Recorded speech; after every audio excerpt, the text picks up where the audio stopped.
Um, Great.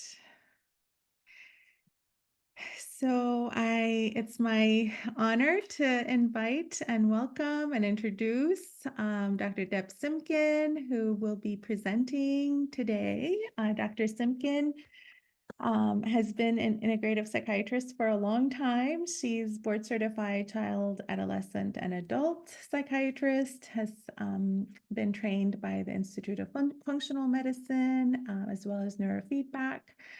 And she has been a pioneer in psychiatry and integrative psychiatry for a long time. She did her child and adolescent psychiatry fellowship at Harvard's McLean and Mass General Hospitals. She's been active as chair and co-chair of various committees at ACAP, including the Complementary and Integrative Medicine Committee. And has co-edited and written a lot on many aspects of integrative medicine and child and adolescent psychiatry. And we are just so fortunate to learn from her. And I just welcome you, Deb. All yours. So what I'm going to do is cover some things that apply to both autism and psychosis, and then try to catch up and tell you some things about it.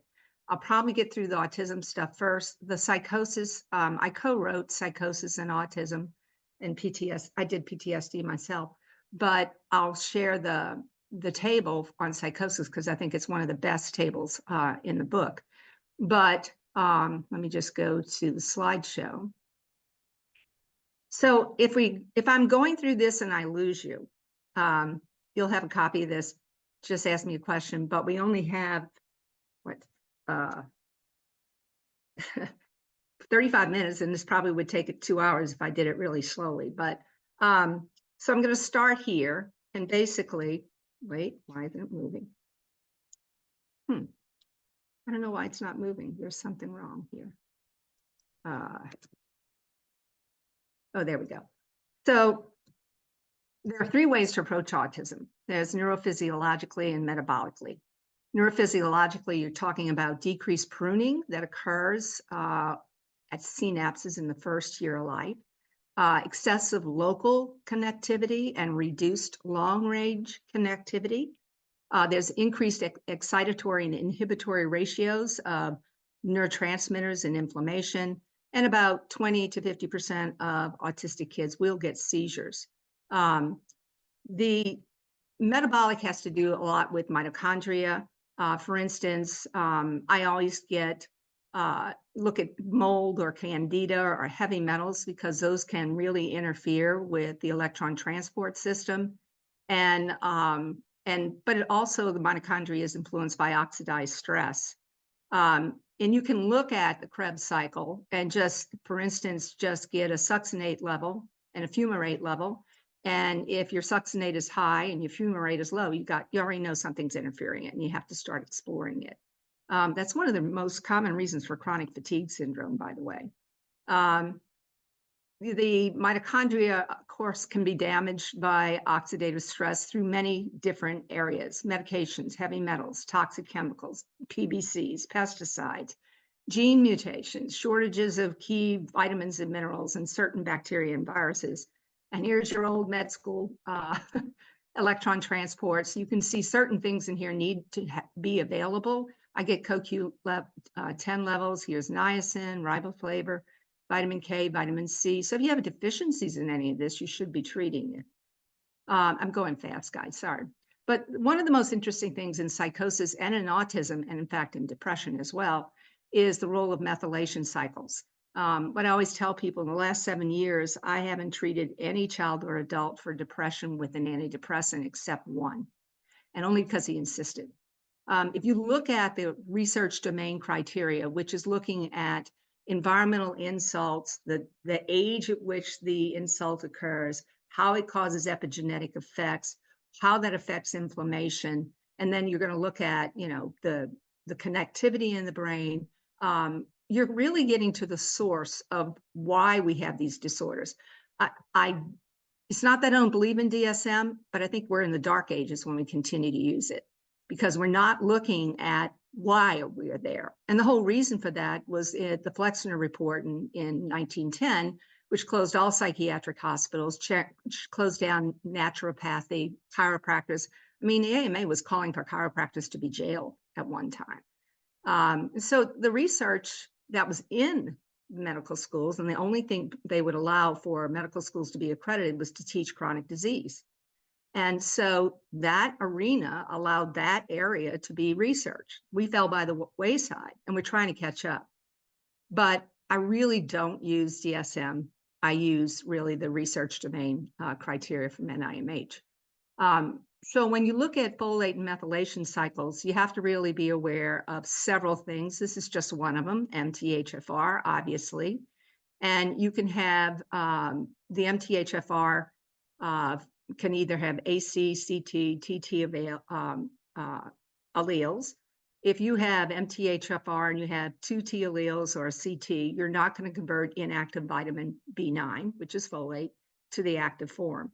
Now I'm going to show you why that's important in a few seconds. But other defective genes and dysbiosis can prevent the absorption. There's actually a gene in the gut that prevents the absorption of folate. So when you look at a meta-analysis of folate, and I was making this point last night at the meeting, you can have a meta-analysis and it may say, well, it's not that good. But that's not a good meta-analysis because none of the studies really looked at what are this MTHFR gene? Do you have a folate antibody receptor so you can't get folate into the brain? Do you have poor absorption due to either dysbiosis or having that gene for it? Do you have, and the list goes on, which I'll go into. So I think we have to be very careful when we look at meta-analysis. People think, oh, meta-analysis, it must be true. But you got to know the material and you got to know what you're reading to know whether you should rely on it. And that's what I think we have to catch up on and teach people. The methylation cycle, you have to look at all the genes in there that's involved and the folate cycle to see if they're working well. Because if they don't, you're not going to be able to produce SAMe. And I'll show you in a minute what that means. SAMe is not only responsible for producing neurotransmitters, it's responsible for DNA methylation, the formation of DNA. And if all of that's not working very well early on, you're going to have certain things happen that are going to affect the child for the rest of their lives. So here is the methylation cycle, and some of you have probably seen this with me before.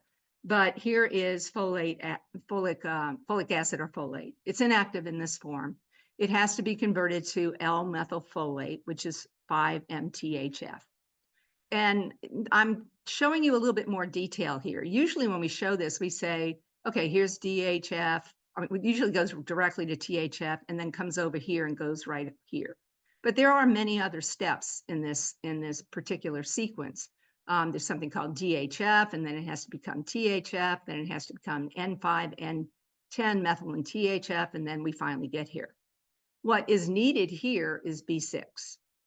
And once you have the active form of L-methylfolate or folate, that combines with homocysteine and methyl B12, right, to come up here and produce methionine. And then, of course, you get SAMe and you get DNA methylation and the production of neurotransmitters. On the other hand, homocysteine sometimes may not be available to the methylation cycle if you have oxidized stress, because then it's going to be pulled here, and this is irreversible when it occurs. And so what happens is you're using it to produce more glutathione to get rid of reactive species or free radicals. So getting homocysteine levels are really a part of my workup. You can get it at Quest by doing a cardio IQ of lipids, and it'll pull it up. It'll also bring up HSCRP, but you have to add homocysteine to it. So it tells me a lot of what is going on. But if you have, this is just all the enzymes involved. There's a meta-analysis, whoops, I'm sorry. There was a meta-analysis of the association with MTHFR and autism, and you can see that results of meta-analysis indicated that the MTHFR C to T may be associated with increased risk of autism overall. However, the 1298A going to C was reported to be significantly a risk for autism, but only in Caucasians. So we have some ethnicity here that you have to look at too.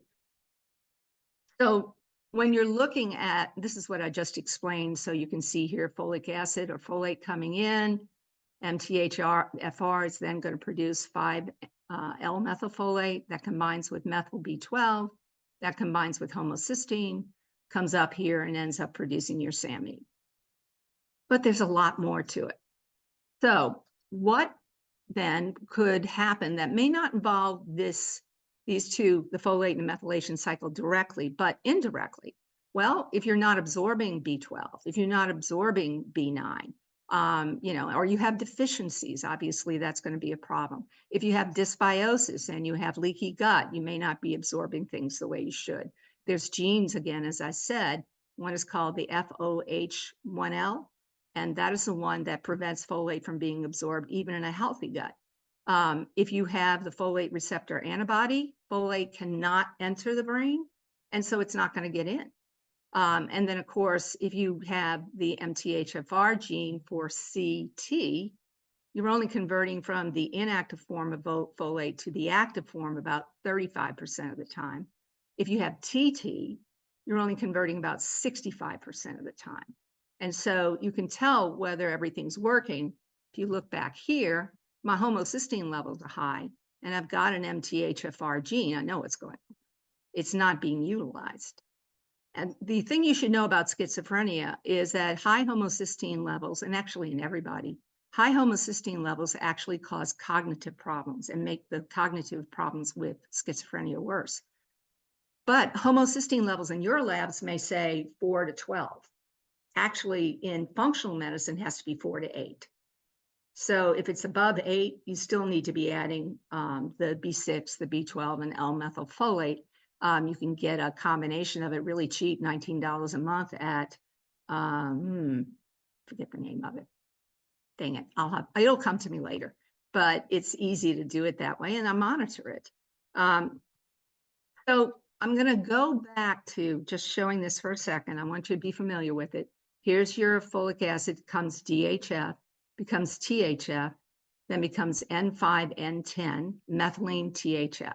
Now, normally that would go to L-methylfolate, but I'm going to take this area because, believe it or not, there's a cycle to the left of this, right, that a lot of people don't even pay attention to. And that's what I'm going to go into now. It's another reason why you may not be able to form or produce DNA. It's another reason why you might have oxidized stress. And it's also another reason why you may not be able to produce neurotransmitters. So let me show you. And whoops. Sorry. Okay, so here's folate, becomes dihydrofolic acid, DHF. That then becomes THF, goes to N5, N10, methylene THF, and then it gets your active form. But you have to understand that sometimes it does not go directly to L-methylfolate. It's pulled out. Well, what's pulled out? So what you look at here, and again, this is the things we're talking about in red, so you'll know. And this is the original that came out. It's confusing, so I'm going to simplify it. So here is folate, and here's DHF. Now, sometimes that DHF is turned into THF and then goes to 5,10-methylene. However, it doesn't go to L-methylfolate. Instead, it's pulled out here, and it can go back and cycle back to DHF. But if it's pulled out, there is an interaction here that occurs. And this is responsible for producing pyrimidines like cytosine and thymine bases for DNA. Now, if you have a defect and you can't do this, then you're not going to be able to properly methylate DNA. What about this way? This one's really interesting to me. This is THF. Now, it can go back to 10-formalin and come back to THF again, or you can see sometimes it can go to 10-formalin and go directly to 5,10-methylene, but that's not what's important. What's important here is this one. When you come here, sometimes that 10-formalin THF there are two enzymes involved, and what it's going to do, it's going to form the purine bases. So this is adenine and guanfacine. If you don't have that working properly, you can't methylate DNA. But here's a big piece of the picture that's so important. You also produce something called GTP. So keep that in mind. It's very important. GTP is one of the major things that we have to look to when we're trying to find out if you're able to produce neurotransmitters, or you're getting oxidized stress, or if you're even being able to produce more. Did I say neurotransmitters yet? Yeah, maybe so, but I'll show you specifically. For lack of folate or decreased production of THF due to the DHFR enzyme having a defect may affect DNA synthesis. So why isn't GTP so important? Well, oxidized stress increases if GTP is not produced, right? So it's essential. If you have some defects, and a lot of kids who are autistic have defects in the DHFR enzyme, you're going to get more oxidized stress because you can't produce GTP. But there's a reason for this. And this may look complicated, but it's really not. So let me explain it. The GTP coming in here produces something called BH4. This has been used in some studies with autistic kids, not with schizophrenics yet, but it is BH4 is a cofactor for enzymes over here producing serotonin, dopamine, and nitric oxide, which gets rid of oxidized stress. If you don't have BH4, you're going to produce more of the free radicals because you can't produce nitric oxide. You won't be able to produce serotonin and dopamine. And what happens here is you have BH2 produced, and that causes the formation of free radicals. So you can see that if you have, and you can see the enzyme here, if you have you need that to convert DHF to THS, but the DHFR cell also can take this B2 if it's around and convert it to BH4 if you don't have enough GTP. So a lot of the work that's been done in autism, you'll see this at the end, is using BH4. They haven't always been able to get the enzymes identified, so they just go in a different direction first. And we also know that if you have a very, very low level of BH4, you're probably not going to produce much THF and produce L-methylfolate. Whoops. Why? Because the DHF prefers and will have a greater affinity to change BH2 to BH4. But then what happens on the other side of this is THF goes down, right? And and it's basically here, you've just got to realize that if you don't have enough BH4 and if you have any defects here, right, and go on its way to L-methylfolate, you're in a lot of trouble. And that has definitely been seen with autistic kids. Any questions about that? I know I'm going fast. Okay. So if BH2 levels are high, then THL levels will be down. And this is the point I was trying to make. And the reason for that is DHFF has a higher affinity for B2 than DHF. And why? Because it's trying to take that BH2 and produce more BH4. And so this is important. The lack of DHFR, dihydrofolate, is one of the main deficits we see in autism. And now you can see how it's influencing it. My personal opinion is we should be measuring these things at birth. And because we could prevent maybe the severity of the disease, and if you find it, even though you may not have autistic symptoms being shown at that time, because they may not show up till later, I wonder if you would see them as badly later on, or you may not see them at all, but that research hasn't been done yet. So this is, again, what I was just talking about.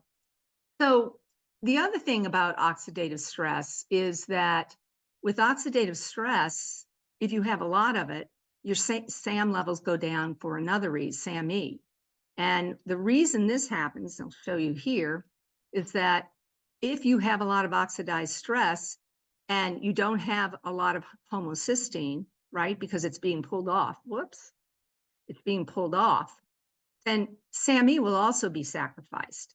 And instead of going over here to methylate DNA, it's going to produce SAH. That's going to produce more homocysteine to go in this direction to produce more glutathione in order to get rid of reactive oxygen species or free radicals. So you can see, if I want to really look at this, and you can go to Genova and you can actually do a workup and look at every one of these enzymes. You could look at all of the pieces of the picture in here. And I've had some kids get remarkably better when I've done that. But it is expensive. It's about $400 to do it because insurance companies don't pay for it. And it is both a buccal swab as well as blood to do it.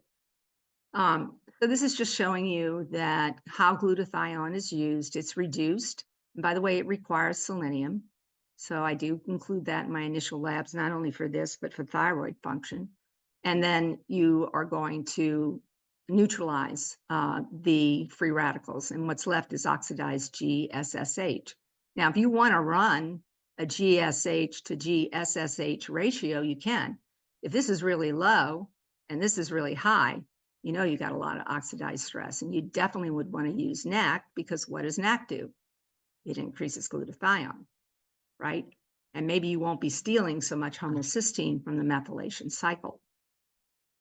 Right, so the problem, again, I just said this before, that if you have MTHFR with CT, that you only convert to the active form about 35% of the time, TT about 65% of the time. But there's two other things I need you to really pay attention to with TT, and this was in a mood disorder chapter. If you have TT, kids who have chronic or a history of chronic abuse get much more severe depressions, and you should pay attention to that.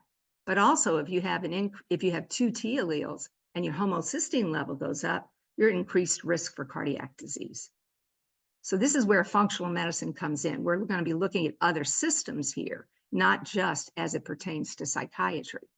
So if you look at glutathione's obviously an antioxidant, but you will also have other things that can influence oxidative stress so that you have to require glutathione. Environmental toxins, heavy metals cause neurotoxicity because of this. You get a degeneration of the intestinal tract, and it becomes more permeable, and that's related to autoimmunity. You get increased Th2, and these are the T cells that produce more cytokines when the gram-negative bacteria or dysbiosis occurs in the gut and the membranes break down. Because when the membranes break down, it produces LPS. It causes the immune reaction. T cells produce more cytokine, and the vagus nerve will pick this up and go to the brain. Now, that's a lecture I did yesterday for the PGY3s, but I think I shocked them. They were very quiet. Anyway, so you also have to look at vitamin C and E. Why? They're also antioxidants. You have to look at every component, because just giving the NAC may not be enough if your C is down or your E is down. A, D, E, and A, D, E, and shoot, which one am I thinking about?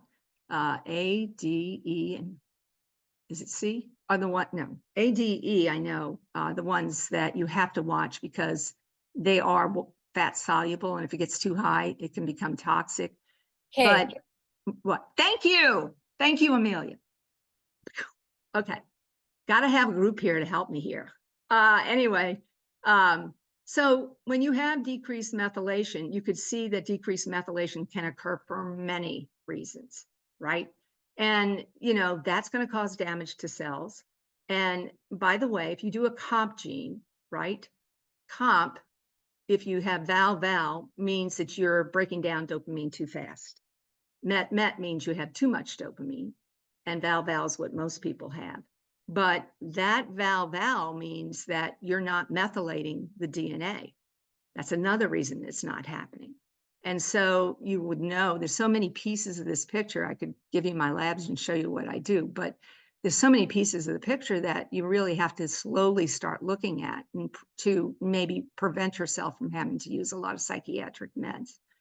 Arsenic is a big problem, really increases oxidative stress, and I get heavy metals on everybody. Right, we already talked about that. So In autism also, the immune system is involved. We know there's a higher risk for allergies, kids who have allergies or autoimmune or inflammation, they're at higher risk for autism. And mostly that happens because you're depleting the microbiome, anything, stress, toxins, antibiotics, H2 blockers, antacids, because it changes the pH of the gut and kills off all the good bacteria. Roundup, big one, glyphosate, acts as an antibiotic, kills off all the microbiome. Lack of sleep, excess alcohol, chronic sexual or physical abuse as a child. I mean, all of these things contribute to causing dysbiosis. And so there are components of this, and this is where lifestyle comes in, right? This is what we do a lot of in complementary integrative medicine. Why am I asking you to sleep more? Why am I asking you to eat organic foods that don't have pesticides on it, right? Because we can't change lifestyle. This is just my belief. I think the American diet is why we get so sick so often, even though we've got probably the best medical system around in the world. So, but changing people's minds and convincing them that this is going to make a difference for them is what's hard. And that's where motivational enhancement therapy comes in. But I also take out slides and I show them to patients, because I'm not the kind of doctor, and I don't think anybody in here is like this, that somebody comes to and we don't explain why we're doing what we're doing. It empowers people.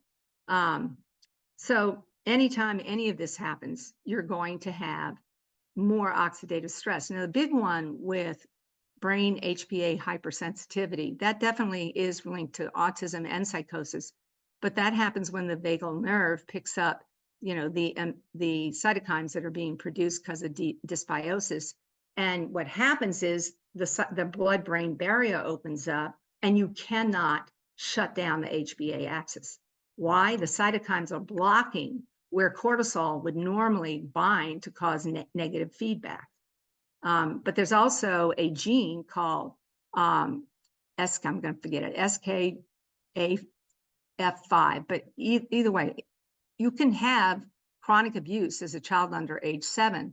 And the reason that most medications and treatments don't work in those kids is because you are having an epigenetic insult on the brain, and you turn on this gene that reduces the number of glucoid or the receptors where cortisol would bind. So it can't shut down. So there's so much that is so important in what we do. And I think that if all of us, could get everybody to do what we do, we'd probably prevent a lot of not just psychiatric disorders, but a lot of chronic disease as well. So this is what I was talking about. Dysbiosis occurs because of LPS from the gram-negative walls when they break down.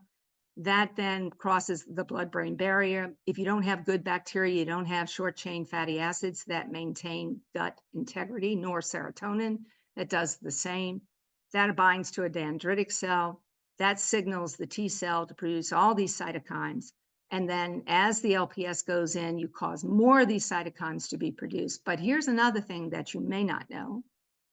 You also, when all of this occurs, is that it causes a turn on of TNF kappa beta. TNF kappa beta is going to cause genes, other than some of the psychiatric genes that we know, to be turned on. And the result is cancer. The result is autoimmune diseases. The result is diabetes. The result is high blood pressure. So this gut is tied into almost every chronic illness out there. And so it's not just that I don't think of myself as just saying, mental illness. I don't even call it mental illness. I'll say you've got a brain disease, just like if you have diabetes. And I'm tired of people, kind of classifying this as a separate thing. That's where we've gotten in so much trouble. And I know everybody sitting here agrees with me, so I'm not going to spend much time on that. Now, there was a study looking at methylation cycle and transsulfuration. That's when you're producing the glutathione in children who are autistic. And they found that methionine, SAMe, was very low. And you had higher levels of homocysteine and higher levels of SAH. So what happens? SAMe is being pulled off. And you had low levels of cystathione, cysteine, and total glutathione. So you have to go back and look at this again. Whoops, sorry. So what's happening here is you're getting lower levels of this because it's being, remember, once homocysteine goes in this direction, it's irreversible. And if you've used up all the homocysteine and the cystathione, you can't produce glutathione. If you can't produce glutathione because you've used up all your homocysteine, SAMe is going to move in this direction. You can't have DNA methylation or neurotransmitters. And when all of this happens, you also see low levels of methionine, right? So that is all associated with autistic kids, and you can get measurements of that. You have to use certain labs, but I have to tell you that Quest does most of everything. Quest you can order MTHFR on now.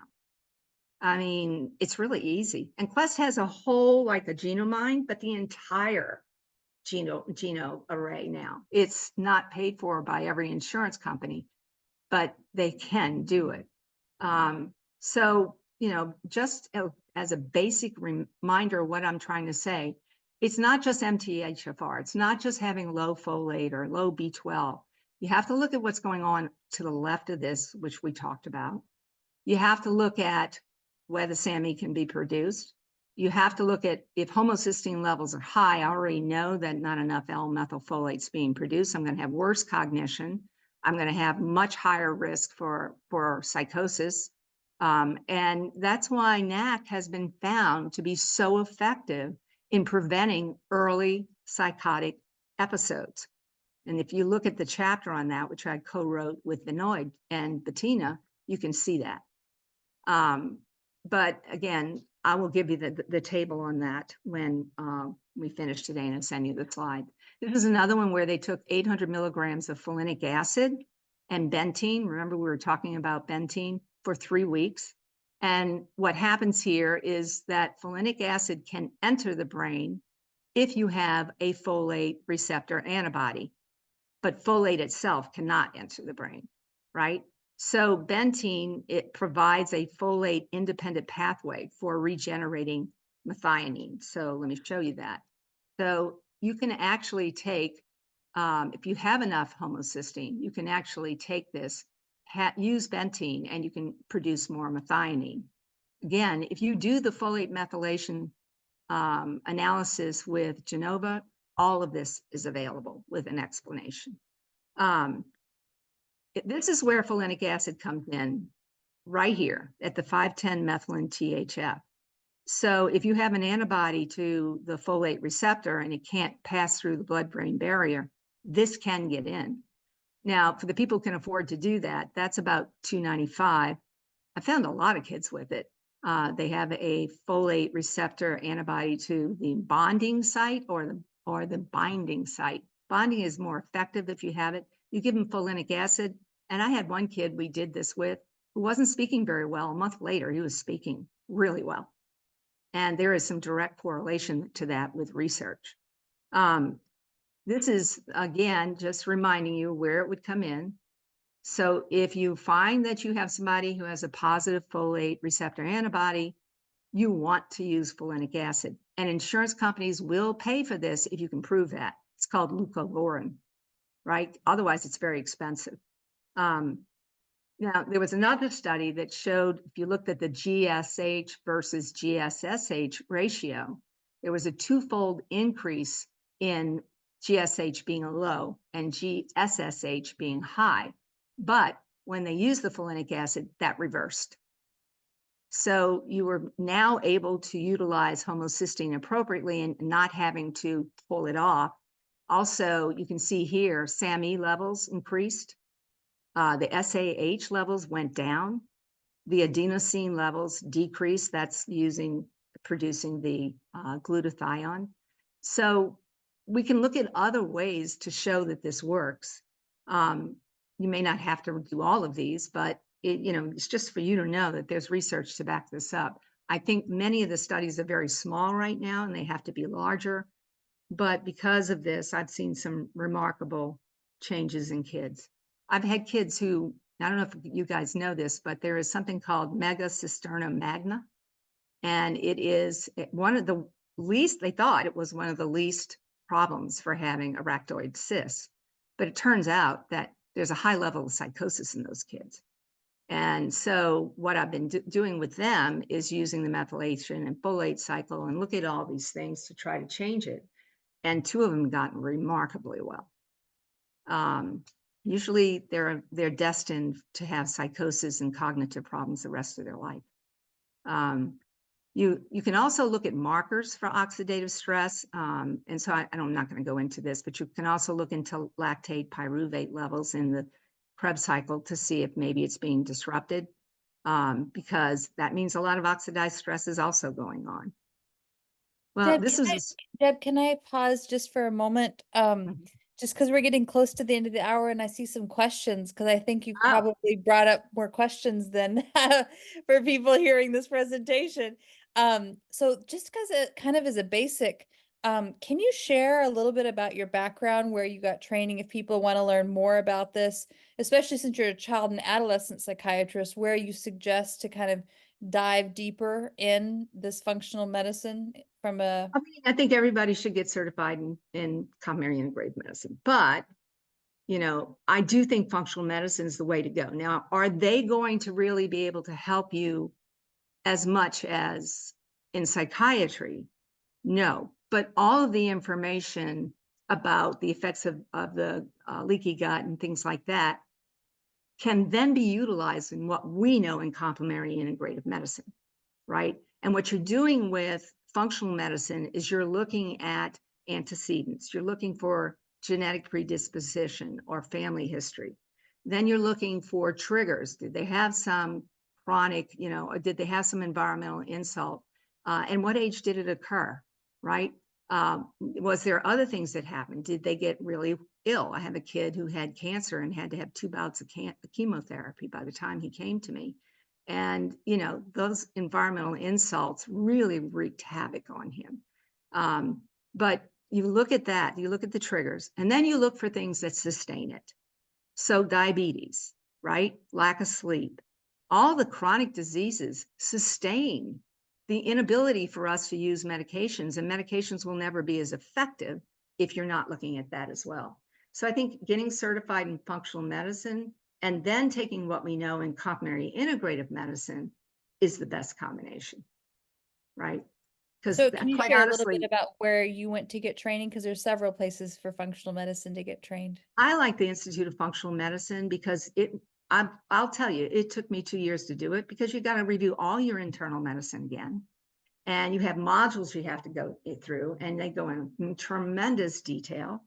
And being a person with a lot of learning disorders, I did it slowly, but and then you get certified, and then you can take what you know in complementary integrative medicine and really utilize it in the research domain criteria. There are others out there. I can only tell you about the one I took. But I think that introduced me into a little bit more depth.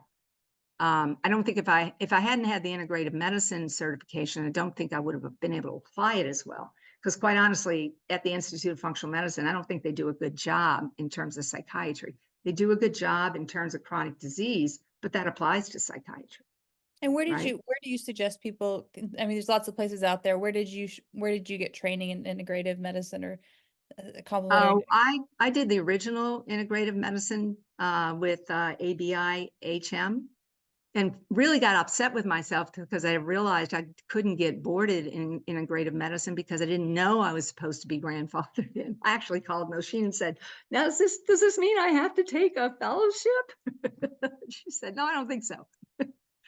But I think that really the best thing is what you guys have in Arizona. I mean, I think that is the perfect model, the premier model for training in complementary integrative medicine.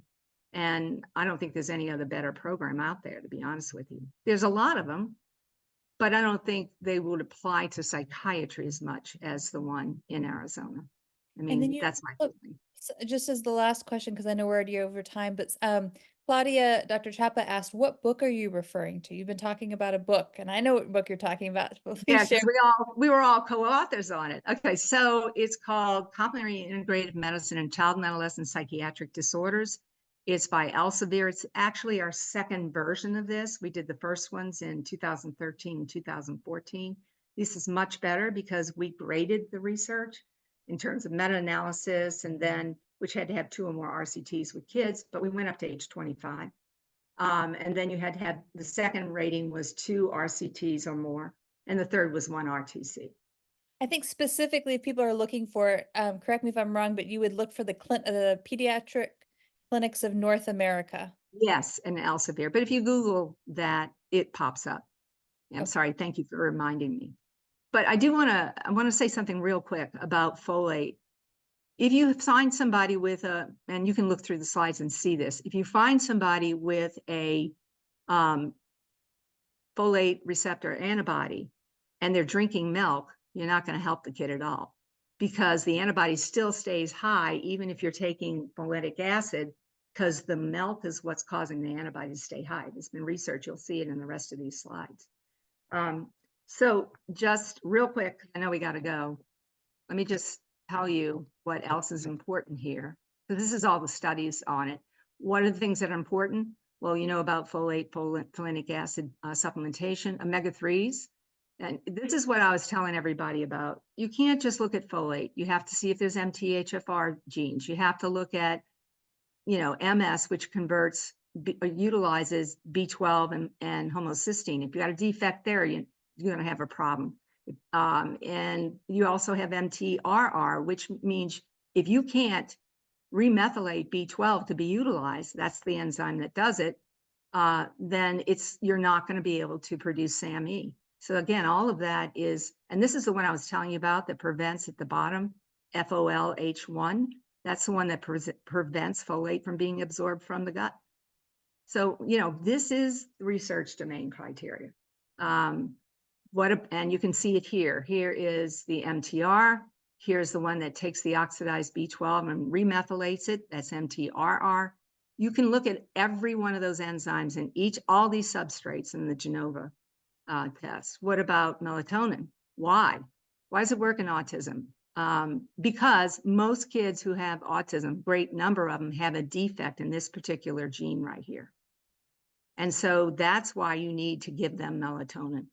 Wow. And that's why it helps so much with irritability.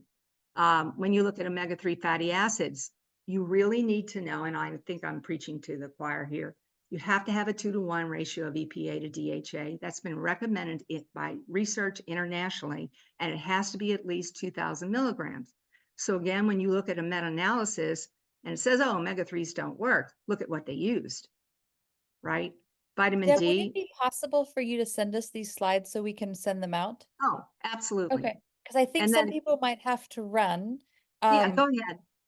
But if you're able, I just put the email address of our coordinator. If anybody Mhm. wants these slides, just grab that email address and we'll have